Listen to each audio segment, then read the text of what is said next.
The Skyview Bobcats are certainly no strangers to success. Multiple state titles. They've had a lot of great athletes come out of that program. What's this year going to look like? It's got a lot of us wondering. And it's just what happens every year when we look at a new high school football season. To help us understand more about their team this year and the season in front of them, Chris Howell is the head coach for the Bobcats. Coach, thanks for spending some time with us today. Thank you. I appreciate the opportunity to come and chat with you a little bit. So, Coach, this is a team that great season last year, just a little bit short against Dixie in the state playoffs last year. Those heartbreaking close losses seem to sting a little bit more than blowouts do. But since that time, what's it been like trying to build the team and prepare for a new season for Skyview? Yeah, that's a great question, and you're exactly right. Like, I look back at kind of the end of that game scenario and some of the things I could have done differently, and definitely use that as a learning opportunity. And, hopefully we'll get better because of it. But we felt like we took a step backwards a little bit last year. We didn't have quite the season that we had the two previous years. Obviously, our non-conference schedule, our non-region schedule was just brutal last year, and played into that a little bit. But so we addressed a couple things in the off season. We approached the off season a little bit differently. We spent a lot of time with our team and with our kids studying some of the mistakes that we made collectively last year, offensively and defensively. We looked at some schematic things we felt like we could improve and alter a little bit. And our kids have really bought into that. They've worked extremely hard in the weight room. We don't return a lot of guys with so-called starting experience from last year. We do have a lot of guys that took varsity reps. But our guys have great energy right now, and they're really excited to play. I really, really like this team a lot, and so I'm excited to see what type of team they become. So you mentioned having a lot of guys that have varsity experience, but not necessarily the starting experience, which I guess is valuable because I think you're only returning like 3 or 4, starters, quote unquote. So how close is it between like a starter and somebody who just has reps, so to speak? How close are those guys are in terms of just experience?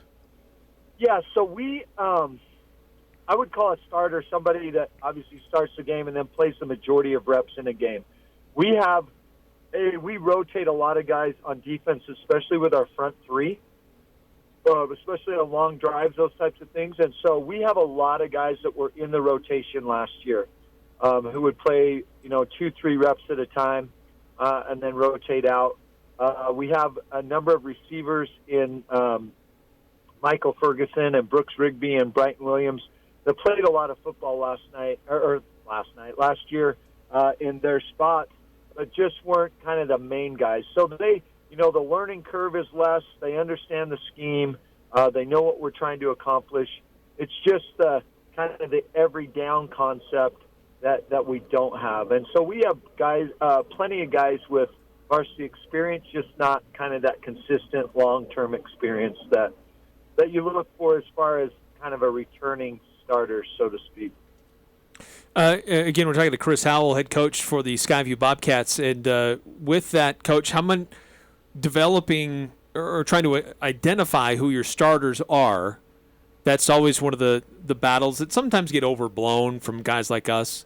But looking at trying to identify who is a starter over somebody else, how do you determine that? And is that something that can be fluid and still somewhat adjusting as the season goes? Or at this point you're like, these are my guys, I got to roll with my guys? No, that's it's definitely a fluid situation, and it totally depends on the position and the kind of the people that are battling for that spot, their experience level. Because if you have an older kid and a young kid who's just kind of learning it and developing and learning to master his skill or his position, there's a lot of growth from the first of the year to the end of the year.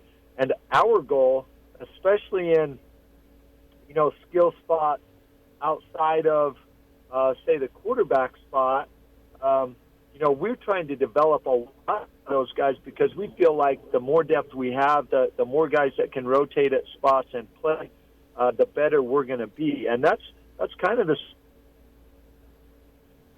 we have a lot of guys that are really close, and so we feel confident to playing a lot of kids at certain positions.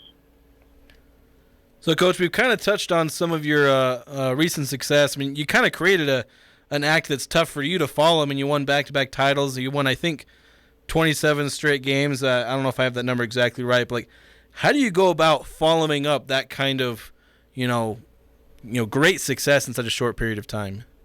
Yeah, well, you can't be content. I know that because one of the things that we learned the hard way last year is that everybody wants to beat you. Everybody's going to get you're going to get everybody's best shot. You have a bullseye on you, all those things.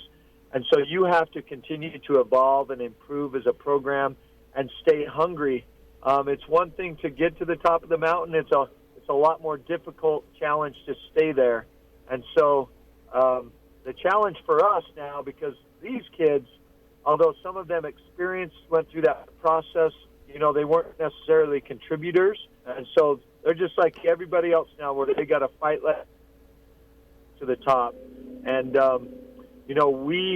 we have pushed these guys extremely hard. We're trying to practice and play with a different type of intensity.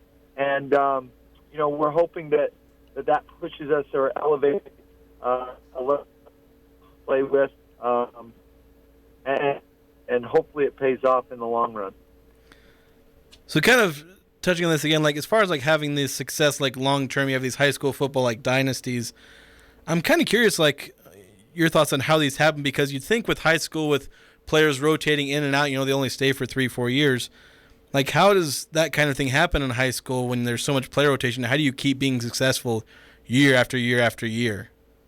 Well, you have a string of really good players that come through. That's all the players make plays. Coaches don't make any of them. And so you look really good when you have really good players. And so the best thing to have happen for you is to have good players come through. But the next thing is that kids learn how to win and how to compete and be successful. And I think that's something that, even your less talented groups can learn and still achieve by learning how to fight and compete and all those things. And then I think just we spend a lot of time in our program talking about culture and, winning culture and creating a culture that kids want to be a part of.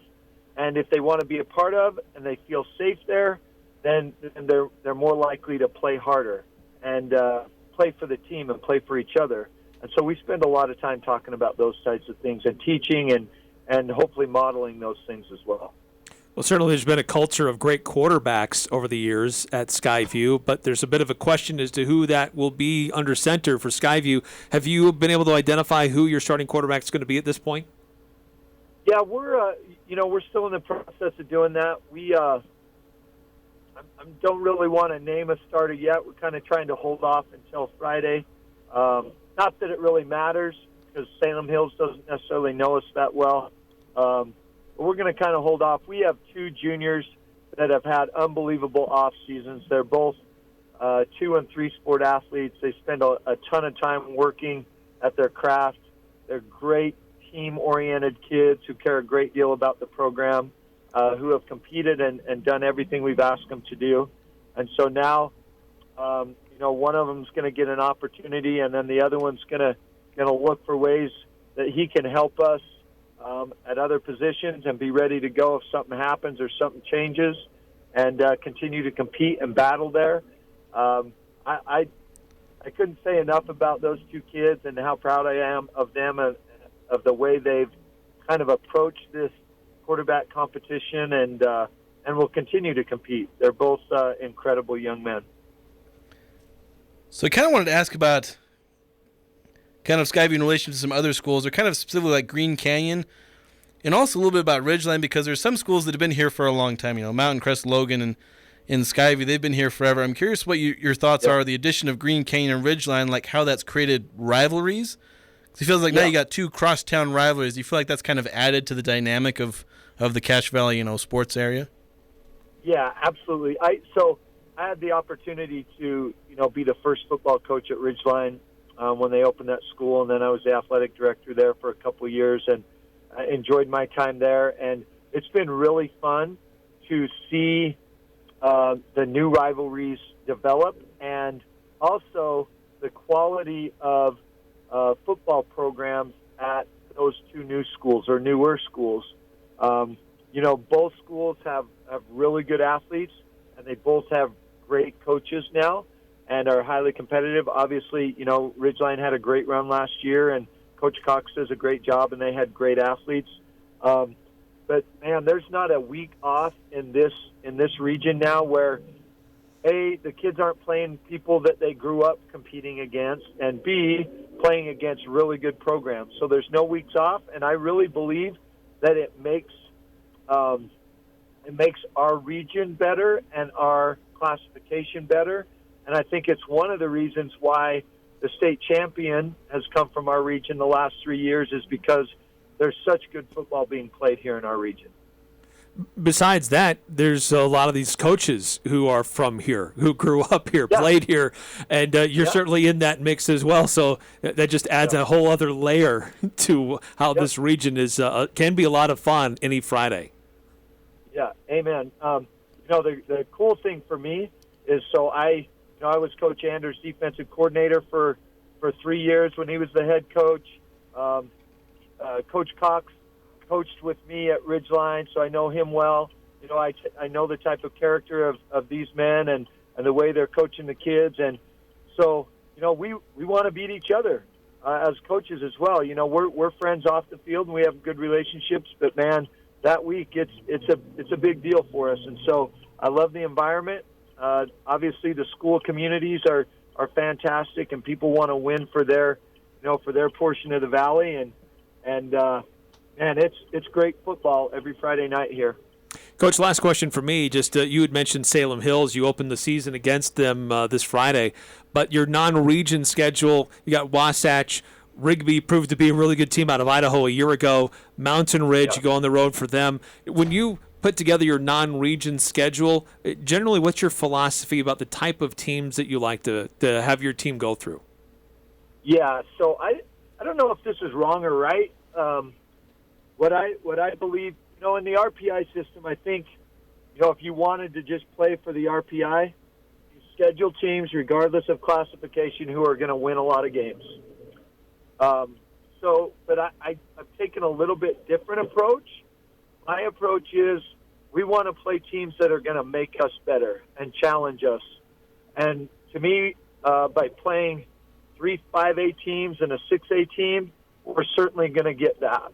We're going to play schools that are much larger than us. They'll have more depth than we do.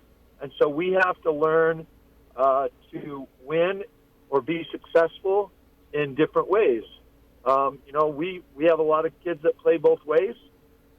We have to condition a little bit better. We have to have better technique. We have to be tougher both mentally and physically.